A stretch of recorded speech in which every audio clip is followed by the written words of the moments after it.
Hi, everybody. I'd like to welcome you to our second webinar in MPA's Tuesday afternoon summer webinar series. I'm Marissa Levy, the Marketing and Events Manager here at MPA. In our last webinar, we had some experts talk to us about brand extensions, and this week we're going to focus on some ideas from the Imagination Awards. We have 4 speakers today who are finalists in the 2019 Imagination Awards, and they're going to highlight some of the innovative thinking and tactics that have worked for their companies. So on this screen, you can see our 4 speakers. Our first speaker, Hackett, is the SVP of Global Communications at The Economist, and she's going to discuss their initiative Open Future, which is an ongoing global conversation on the role of markets, technology, and freedom in the 21st century. Next up, we'll have Lewon, who is the editor-in-chief of Backpacker magazine. He'll talk to us about Backpacker's partnership with Merrill to create Merrill Magic, which involves surprising hikers when they least expected it. After that, we'll hear from Maggie Gould Markey, the VP of Marketing at AFAR Media. She'll talk to us about AFAR's partnership with the Moth on an event and content series that showcase the best in travel storytelling, curating AFAR's travel writers to tell their stories in new and exciting ways. And last but not least, we'll have Chantel Waltholz, the Social Media Director at Trusted Media Brands, and she's going to discuss Taste of Home's social media strategy.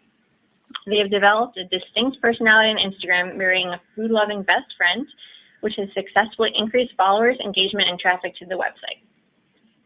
Now, before we get started, just a few reminders if you haven't joined us for a webinar before.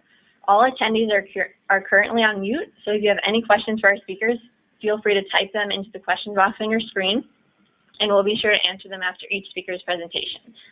So now, without further ado, I'd like to turn the screen over to Lauren from The Economist to kick us off.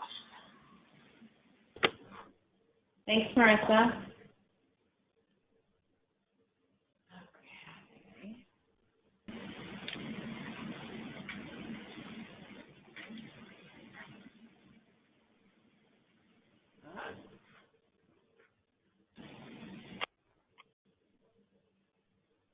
Can you see it? Yep, we got it. Okay. It looks to me like you're seeing multiple screens, so forgive me. Okay. I'll just go in. So I think it's worth, I'm going to be talking about our Open Future initiative today, but to understand Open Future, I think it's really helpful to understand a little bit about The Economist. So The Economist was founded in 1843 by a hat maker in England called James Wilson, and it was founded as a way to protest, basically, against some protectionist corn laws in the UK that were price fixing. And when Wilson founded The Economist, it was very much with this idea of taking part in a severe contest between intelligence and ignorance, and it was really all about progress. And that mission really infuses everything that we do now 175 years later as an organization. So most of you will probably know The Economist from our cover art and some of our editorial content. Here we refer to ourselves as a newspaper. But really, mostly we are a views paper. One of the distinct things about The Economist, if you're a regular or even casual reader, is that the front of our book is the leaders section and really puts forth our ideas about our take on world events, how we think things should be, our opinion on how to solve problems, both economic, political, and cultural. And here you see just a sampling of some of the stances that we've taken as a publication. So climate change from 2015, drugs first appeared on the cover, and legalizing drugs first appeared on the cover in 2001, and this cover is from 2014. We advocated for gay marriage as far back, excuse me, as 1996, and we believe that assisted suicide should be legal, and this covers from 2015. So it is very much a views paper. And as we were coming up against our 175th anniversary last year, we decided that one way to celebrate that would be an initiative that was really led by our editorial team that kind of celebrates the ideals that the paper stands behind. So this idea of openness, of free trade, free speech, and this idea, going back to the mission of the organization, that that is the way forward. The free expression of ideas is really the only way to progress as a society. So with that, Open Future was born.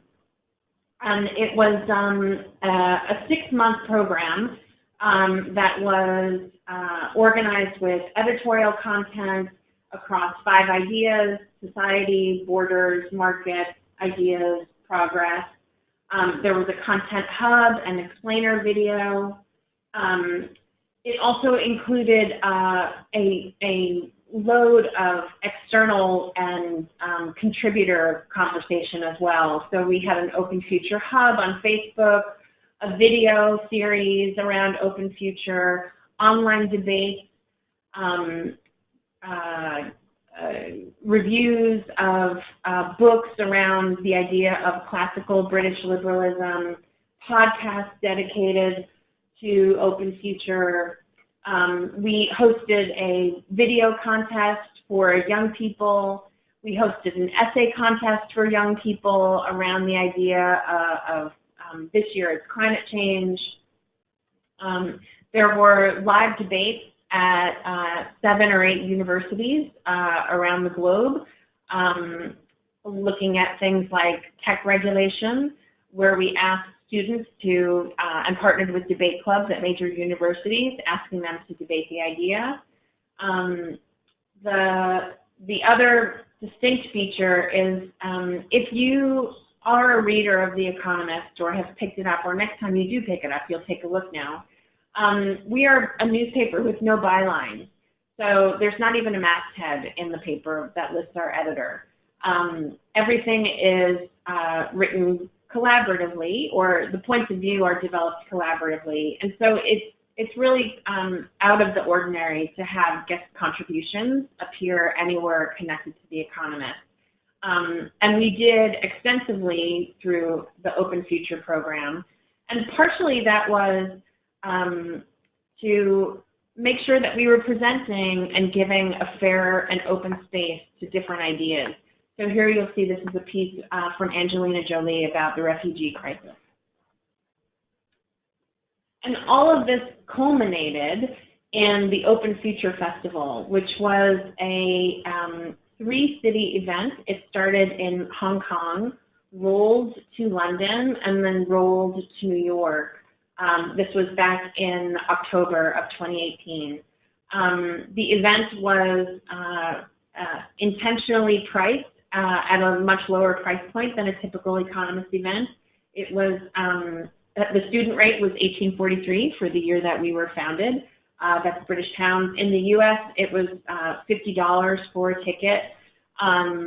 There was a web link between the 3 events, so that programming in Hong Kong was also seen in London, and New York programming was also seen in London and Hong Kong, where the time zones permitted. But the event was designed to have the 3 cities connected. So really an incredible day, packed house. There was almost 1,200 attendees at the 3 events. There was an incredible conversation that is Tony Blair, former Prime Minister of the UK. These are scenes from the UK London event. In the US, in New York, this is our editor-in-chief interviewing David Miliband from the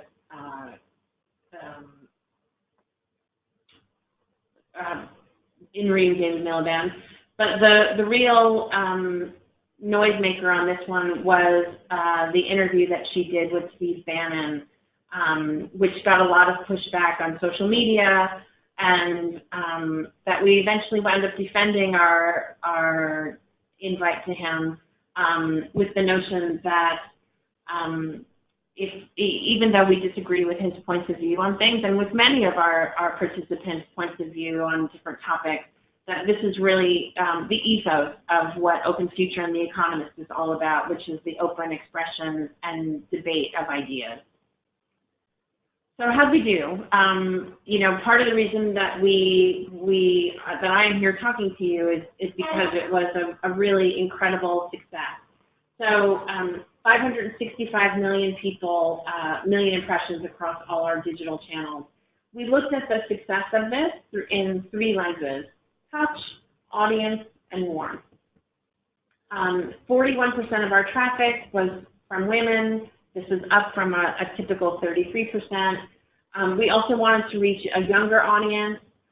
25 to 34-year-olds was one of the most popular age brackets of all of the content. As I said, we had about 1,200 attendees at the event.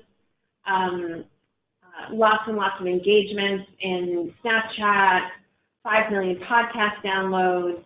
I mean, it was really a smashing success. 1,200 entries to our essay competition, 200 video submissions, really just lots of engagement on this, and a really kind of special, program for us. So much so that we are continuing it again for this year. And if you find yourself in Hong Kong, London, or Chicago in early October, please reach out to me so you can come visit with us. That's it for me, and if there's any questions, I'm happy to take questions.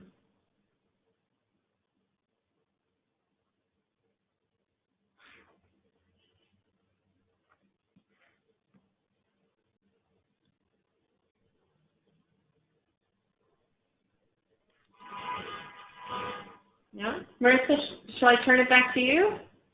So I do see there was one question that just came in. Congratulations on a terrific program. Was there anything you found out midstream that you needed to revise?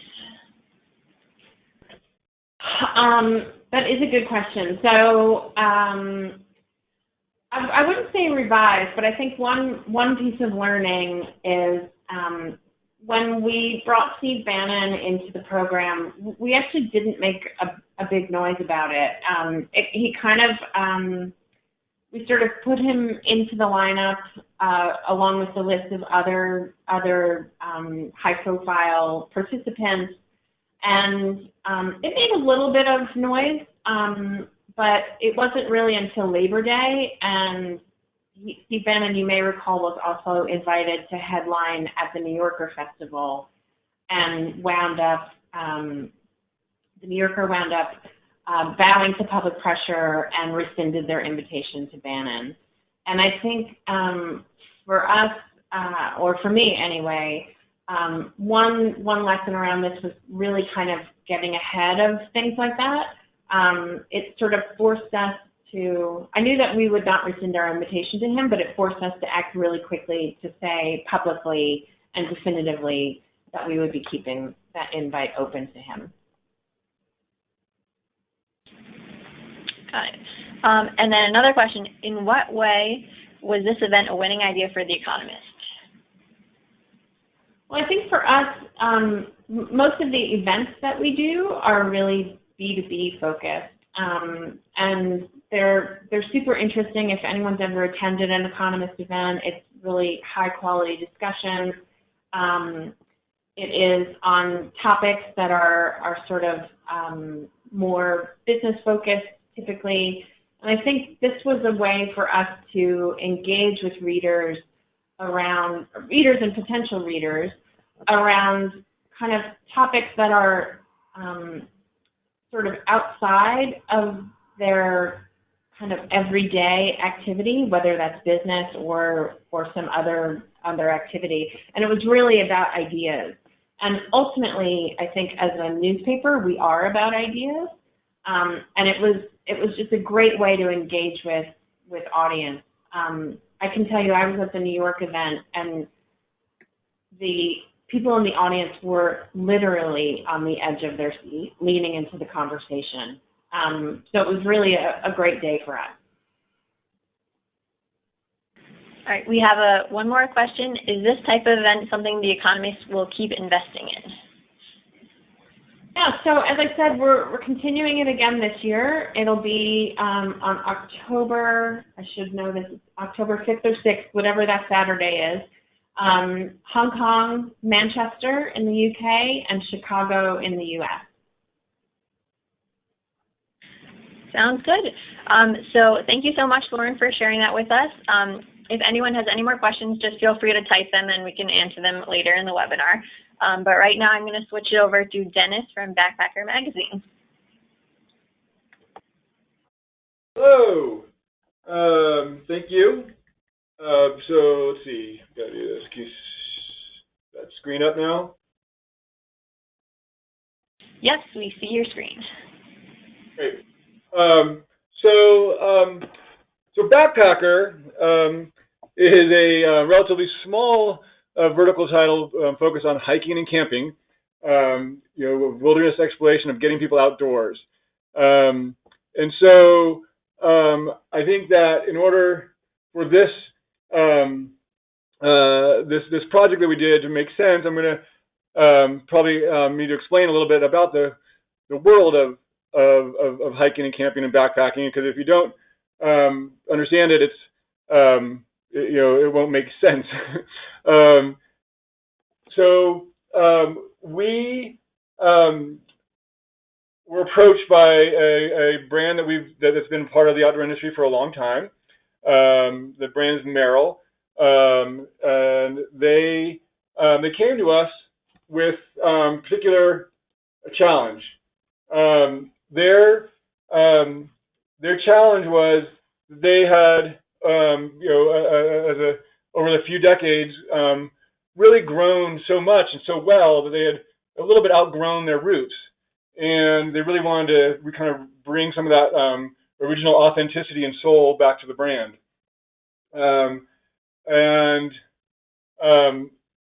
What we did is we came to them with an idea that we felt really delivered on that, and in a way that would allow us to do really effective storytelling around it, and that really created a really perfect partnership between our editorial mission and what their goal was, so that it was essentially a custom content project that really aligned with our values as well. So the idea, this is where I'll explain a little bit about the hiking world. So the idea, called Merrill Magic, is a kind of evolution of something in the hiking world called trail magic. And trail magic has been happening on what's called the long trails. If you've heard of the Appalachian Trail or the Pacific Crest Trail, these are long trails that have really historic kind of importance in the hiking world. And on these long trails, there's just a handful of them. There are people called trail angels that do really nice things for hikers. They might give them a ride to a trailhead, or give them a free bed and a shower when they're getting a rest, or give them some cold drinks on a hot day, and that's called trail magic. And our idea was to take that, the kernel of that, the soul of that trail magic, which is everyone loves and it's really appreciated. As you can imagine, if you're out there hiking and somebody gives you something you really need, it's really kind of amazing. And we took that idea and expanded it to all hikers, and took this idea of surprising people on trails and doing it on all trails everywhere, so that people, not just through hikers, but all hikers, day hikers, casual hikers, everyone could experience this magic. So that was the idea, and then to tell the stories of this magic, through video, through social, through photos. And in order for this to make sense, I'm going to explain, I think, some of the things we did, because it's sort of the heart of the idea, is actually like what actually happened on the ground. So one thing we did is we created a pop-up lemonade stand that appeared on trails all over the country, this is a year-long campaign, and during the course of the campaign, 3 to 4 times a month, this pop-up lemonade stand would appear at kind of random locations and surprise people with a cold drink on a hot day. So this was really fun thing to execute, and had a recurring cadence, so that every month we were pushing out social media about this pop-up lemonade stand with people talking about it, and finding it in different locations all over the country. And then we also did a number of activations that were really targeting certain types of groups.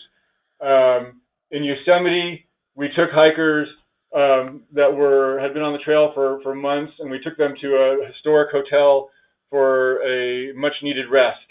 And I'm just going to flip through a few of the things we did. On the Lost Coast in California, we brought some musicians to a backcountry site on a beach in the redwoods. It was quite a long hike in, so the effort to get this little concert in the redwoods in a really fancy meal cooked by a professional chef was pretty extensive, and the people who were there had no idea it was coming, and they were really surprised and really delighted. On Mount Rainier, we surprised a group of trail workers, and through them, these are high school kids working on a trail, and we helped them with their trail work, and then threw them a surprise pizza and ice cream party in their campsite. And on another trip in California, we met a single mother who had a special needs daughter and was really working quite hard to get her family backpacking, and just needed some help with gear, and we helped her. And again, this is a surprise.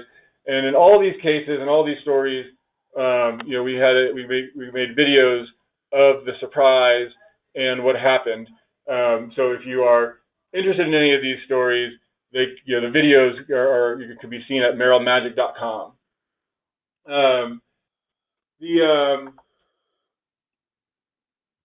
This map just shows kind of all the places we went all over the country with lemonade stands, different stories.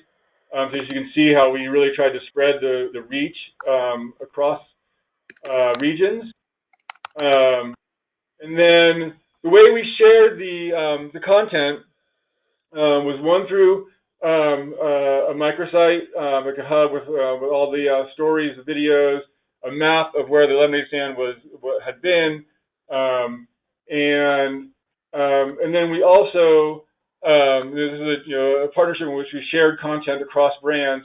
So this content also appeared on Merrill's website as well, and on their social channels.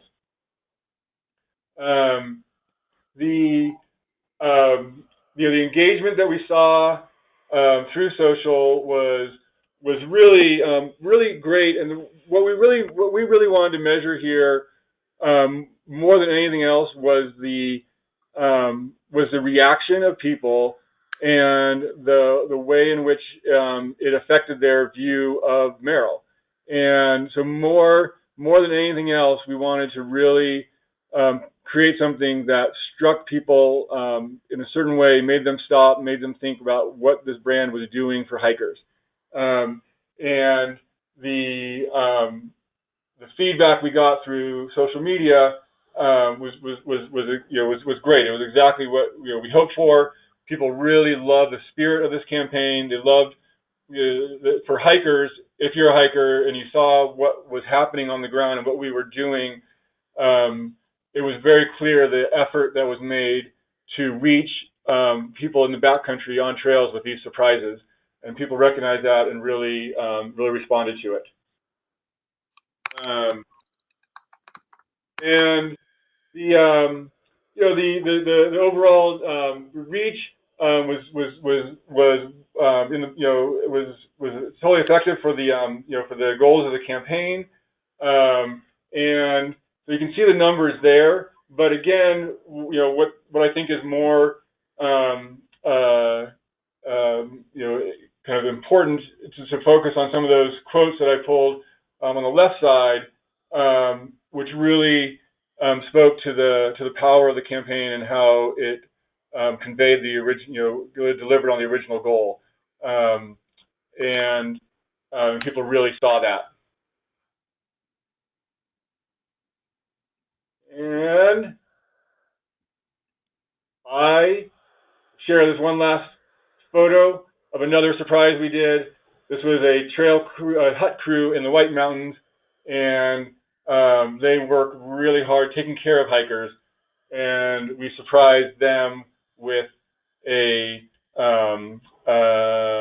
masseuse, because they work really hard, and we brought a masseuse to their hut who gave massages after they had done a really hard day. So thank you, and happy to take questions. Thanks, Dennis. That was really interesting. I was wondering, how do you decide which hiking trails to go to surprise people? Sure, that's a great question. So there's sort of two answers to that. With the stories that we did, like those bigger stories that on hikers that we surprised with a really great meal or a concert or a masseuse or a pizza party. Those were things, hikers that we found. We identified certain types of hikers that we wanted to reach and tell a certain story about, and so we picked places where we knew we could find those kinds of people to tell a certain story. In other cases, for the lemonade stands, for instance, we wanted to, because we did a lot of trails, over like about 35 of those lemonade stands overall, we wanted a real diversity of trails. So we picked trails based on length and geography, and who we thought would be on the trails. Young, just a really diverse audience. And then lastly, just a logistical issue is doing what we did required permits that are kind of hard to get. And so the permitting process was actually a factor as well in determining where we were. Cool, thank you. We just have one more question. Is this an unusual effort for an advertiser, or do you have similar programs for other marketers? No, this was an unusual level. We've done things like this, occasionally. This is not the first time we've done something like this, but it's not a routine thing to do. It's definitely not a program we would do all the time. We're a relatively small brand, as I said in the beginning, so doing something like this takes considerable resources, and we could only probably do one or maybe two of these a year. Got it. All right, well, thanks so much, Dennis. We're going to move on to Maggie from AFAR Media right now.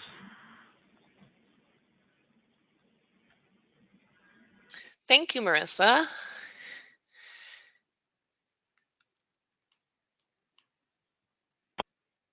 Okay, getting into full screen mode here. Can you guys see my screen? Great. Okay, so hello everybody, and thanks. AFAR Media, just to give you a little bit of background, AFAR Media is celebrating our 10th year in 2019. We're a relatively small, similar to what Dennis was saying, a relatively small niche publication, website, social outlet, and event company that typically generates most of its revenue from advertising partners. We launched 10 years ago with the mission to inspire, guide, and enable deeper, richer, and more meaningful and fulfilling travel experiences. And that's something that we still hold true, and something that all of our programs, whether they be editorial or revenue or really audience driven, all run through that screen. So So excited to talk to you guys today about a partnership that we did in partnership with the Moth that drove revenue from Chase Marriott. So this was a 2018 program, and it was really to help Chase Marriott Rewards launch their new credit card. So they came to us and shared that they were looking to launch this credit card and really reach influential and affluent traveling millennials. But we hear that a lot at AFAR. So we knew we needed to take a step back and think about what made this card and their brand positioning unique and different from their very, very crowded marketplace of competitors. So as we dug deeper, we really learned that it wasn't just about the travel experiences that Chase Marriott was looking to fulfill. It was really about unlocking the possibilities that came along with travel. So it's never just the actual experience, it's how you walk away from that experience, what you take with you, and ultimately how a travel experience can transform you. And that's really how they differentiated themselves with our help in the marketplace. As they describe AFAR, they work with many partners. Many of them are large reach partners. They really look to AFAR to deliver the soul of their campaign when they launched this credit card, which I think is really important and lets other media partners out there know that if you don't have the big reach, there's still a place to deliver a really, really custom message to a highly engaged audience. And that's what they were really looking to AFAR to do for them. So as we thought about this challenge and really how to align them with these transformative stories, we realized that we had never really dug into our archives at AFAR to showcase the stories of travel that could be most transformative for our writers and our editors and the people that we feature in the magazine and the website, but also for our audience. So we launched this program. That included evenings of live storytelling, really focused again on those transformative stories, audio. So we did our first podcast series and podcast playlists in partnership with the Moth. We did a ton of video and custom articles. And of course, we amplified across all of AFAR's channels as well as paid media across social as well. So as I mentioned, we really, a big part of this event was our event series, which we did in partnership with Marriott. So we picked two important markets for Chase Marriott and had events in actual Marriott properties. So focusing on New York and San Francisco, which also happened to be AFAR's two home bases, allowing us to tap into our brand power within the market, as well as our relationships with our audience in those two markets. And we were really inspired when we were creating this event by what the Moth was doing. So for those of you who aren't familiar, the Moth is an amazing production company. They put on event production company. They put on live events that are solely focused on the art of storytelling. So stripped down set, dark room, intimate environment, all eyes on the storyteller, truly captivating the audience. So we were really inspired by what we saw them doing and reached out to see if they would be open to a partnership. And excited to say that they definitely were. And they really were excited by the type of content that we were looking to put on stage. They are extremely protective of the types of content they feature at their events and the type of partners they work with. So it was quite a win for AFAR and Chase Marriott to be able to bring the Moth on as our event partner. So at these events, we created these live storytelling experiences on stage. While that's beautiful and intimate and compelling for the audience, when we have a credit card brand that's trying to brand itself and bring awareness to what they were doing, a dark room with no branding or or additional programming wasn't going to satisfy their brand requirements. So we also blew out a really fun, exciting travel themed happy hour or cocktail hour that led the reception, kicked off the event before our audience then went to hear AFAR storytellers share their transformative travel experiences.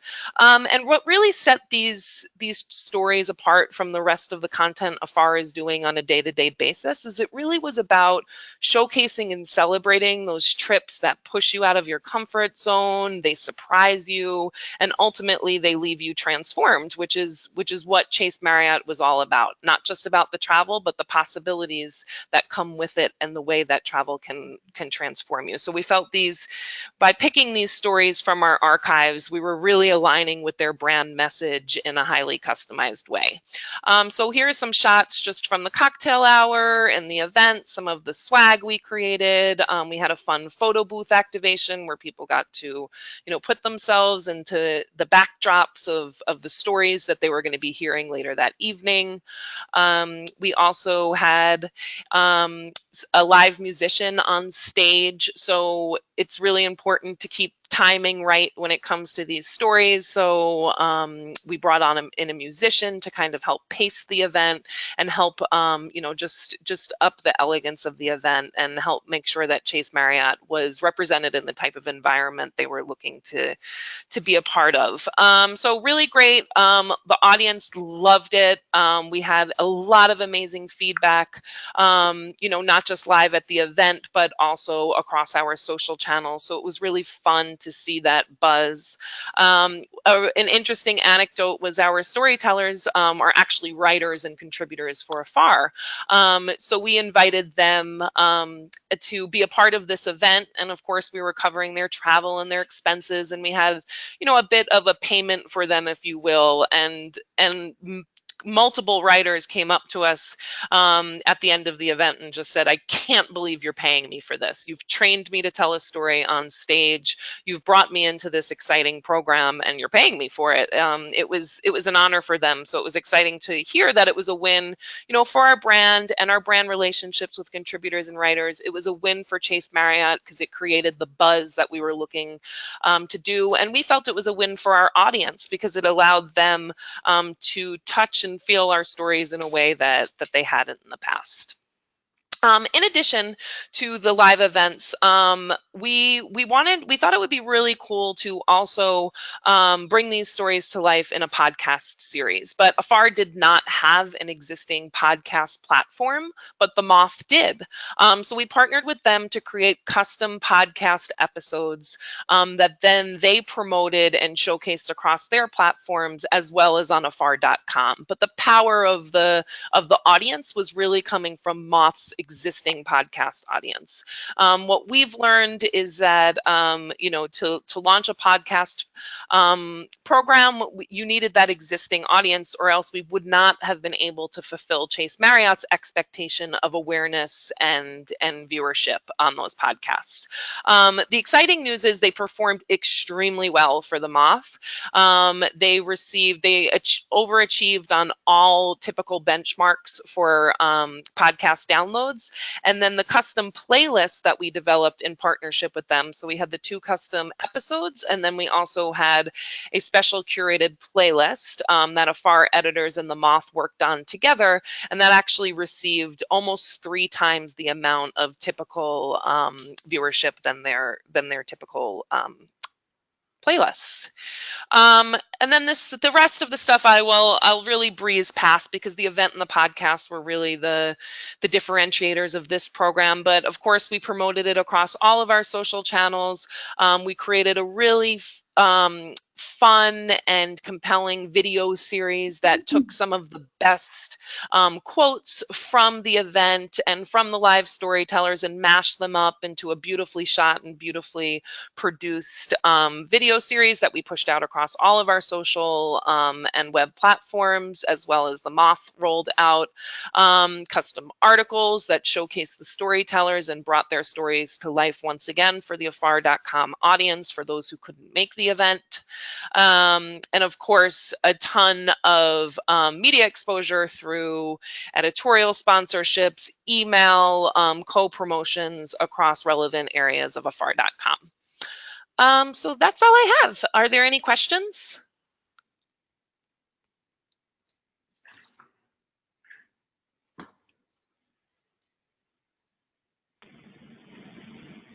Do you have anything similar planned for 2019?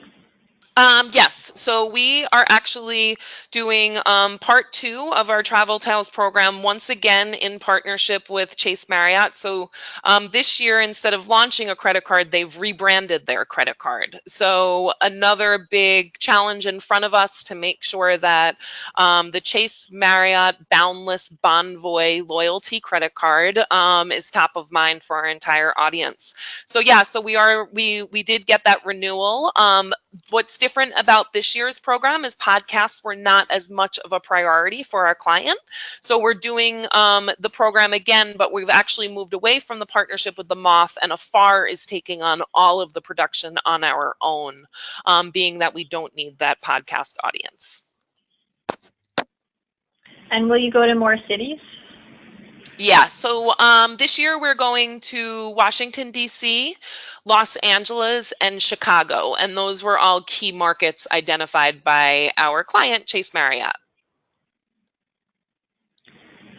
We have another question. Was there a revenue share with the Moth from the sponsorship from Marriott?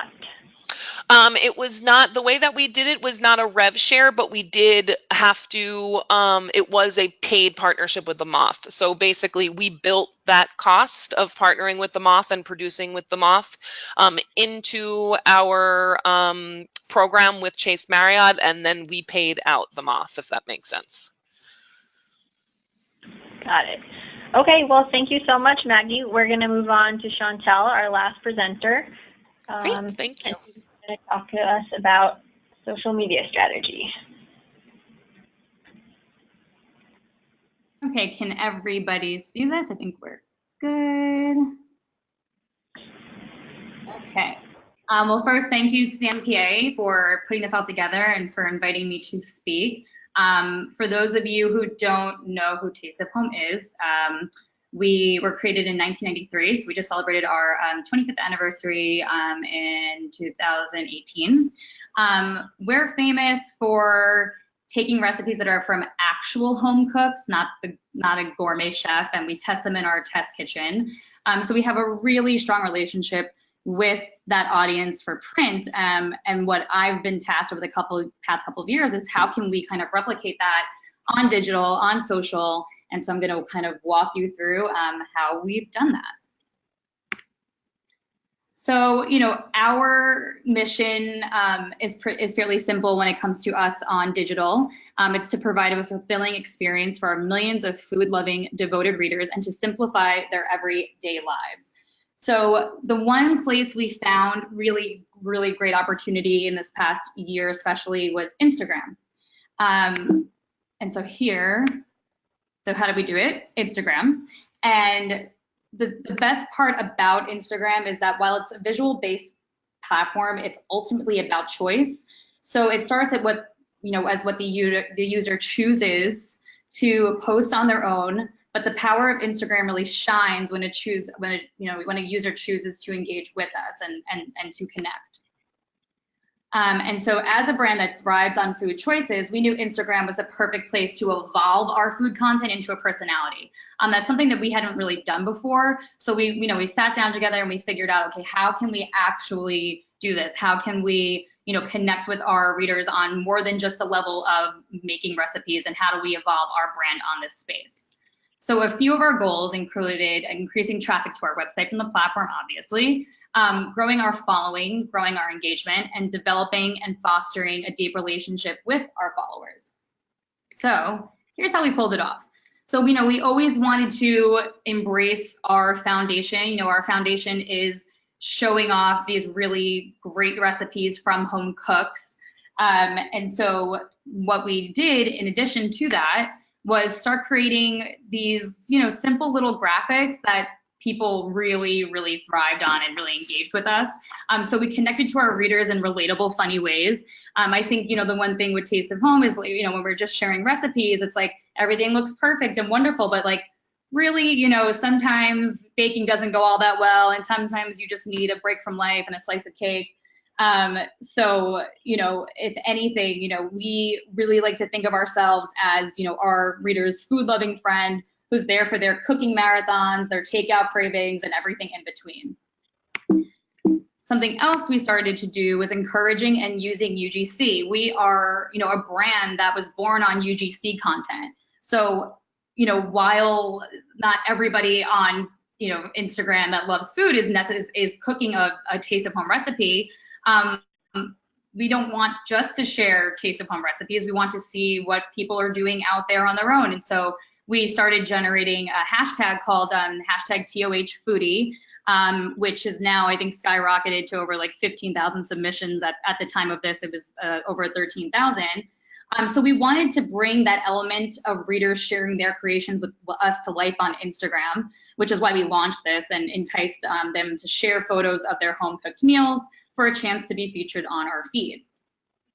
And then something else we recently started, we kicked off, was our first episodic on Instagram, which we also have now been testing on Instagram TV. And this was to show who we really are. This was two of our editors who use ingredients they already have in their pantry to demonstrate, how to make a popular beauty product. So trying to kind of like see how we can use food in different ways, not just for cooking. And as they're creating the products and engaging with users, our followers are getting another level of our brand's personality through meeting the faces behind Taste of Home.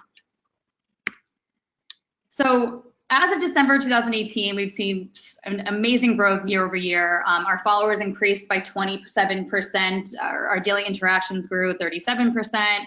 Our rate 22%. And I'm not going to go through all of these, but it was really, really amazing to just see how, with a little bit of connection, with a little bit of tapping into who our readers are, into their personalities, the growth that we have really experienced on this platform. So, our goal is quite simple. We want to make users happier through uplifting content, while also being there when all they want is comfort food. I think especially over the past couple of years, there have been other platforms where, it's been very political or very, people are debating each other. And so our goal really on Instagram is just to give people that escape and for them to bond over their mutual love of cooking. It doesn't matter what your political affiliation is, doesn't matter where you live. People love food and they love talking about food. I know that was super quick, but does anybody have any questions?